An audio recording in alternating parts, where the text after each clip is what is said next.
hadday waxooda kugu shubaan weligeed ku deeqdi waxaad adigu gacantaada ku qabsato iyo maskaxdaada iyo taladaada iyo garashadaada waxaad ku qabsato wax ku deeqi kara intaasaa jira oo uu la jiro iimaan iyo kalsooni aad naftaada iyo dalkaaga iyo diintaada aad ku qabto wax kaloo ku deeqi karaa ma jiraan soomaaliyay dantaada u jeeso iska daa indhahaad u taagayso dalal kaleeto iyo wixii ka imaanay warkacay aynu tabcanne beereenna aan tabcanno oo baddeenna kala soo baxna wax ku yaal oo xooleenna aan xanaanaysanno aan ku noolaanno wixii waxayna dheer aynu kaalmaysanno asaan cadow ku ahayn dalkeenna iyo dadkeenna arrinu intaas weeye diinta aan u gudbo nabigeennii suubanaa nabi maxamed tawrad buu sameeyey ilaah baa u dhiibay tawradda ku ahneeyey tawrad buu sameeyey meel adduunka aad tagto aadan dad islaama ku arkayn yaa fidiyey waxa yaa gaarsiiyey tawraddii nabi maxamed loo soo dhiibay ilaah u soo dhiibay baa fidisay oo qof walba oo islaama taasaa saaran gacanku markuu dhashay waa shirinay waxaan hor dhegaysta waxaynu caabudnaa waa ilaahay weynaayo waaxid ah wuxuu inoo soo mariyey oo inoogu sheegay dariiqaan raacinayna kitaabkiisa kariimka ah wuxuu inoogu soo dhiibay rasuulkeennii suubanaa inuu inoogu soo dhiibay ha inoogu soo dhiibee waxaa halkaas ka soo ifbaxay ficilkii iyo qawlkii nebigu uu ka tegey ayaa ka soo ifbaxay xadiis buu noqday marka qof walba dariiqadiisa ha haysto hadduu doono laakiin midka inaga dhexeeyaa waa tiirkaas dariiqadaada wado laakiin kaas uu ilaahay guddoonshay ummaddaas aan abuurtay inta midowdaan ha kala furfurmina taasoo ha noqoto asalkii dariiqa la raacaya kaas way ku dhaqaaqeen mahad iyo ammaanba waa u jeedinaynaa haddaan taariikhda dib u raaco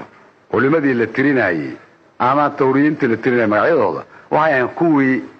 badbaadiyey kollayba dadka soomaaliyeed inay baaqi ku ahaadaan islaamnimadooda dawladdu markii ay gaarto go'aan ama sharciga qaranka la dhigo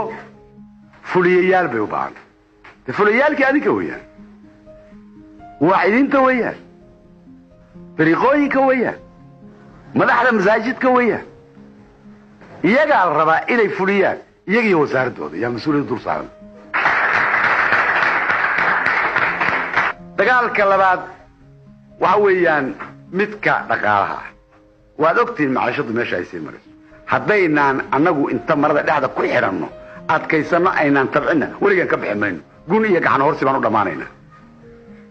ma gun iyo gacan horsi baan ku jiri karnaa insaanku sharaf buu leeyahay karaamuu leeyahay oo maanu inta ilaahayn cuskanno iyo nafteenna maynu qof yaanba inta qaato waa ka halkaa dow ka baxaye maanu wax ku abuurno bal qof walba gurigiisa muu ku abuuro geed lima inuu bixiyo in kala arkee oo geed babaaya ku abuura oo geed cambaa ku abuura waa baxaya qof gurigiisa uusan baxayn ma jirto hortiisa waxaan kaga bixi karnaa inaanu u jeedsano tacab kii badgalaa ha galo kii biri galaa beer ha ka doonto kii xoola haysta ha tabcado ha xanaanaysto kii wax kaleeto oo qiimo le qabanaya ha qabto qof gaajaysano gob ma ah gun wey wixii la rabo iyo dantii la rabaa laga samaystaa oo maxaa nagu kalifaya inaanu saas u gurowno dadkeenna inaan jahayna doonaya innagaa la rabaa inaan jahayno tan saddexaad waa dagaalka shacbigeenna lagu abuuray in maanta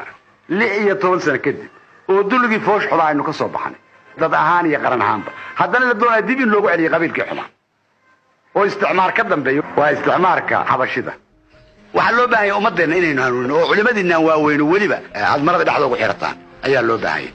waxaa loo baahanya inay ku tarsaasiyaan oo kor ugu hadlaan oo si geesinima ugu hadlaan inay ummadooda toosiyaan oo ka hanuuniyaan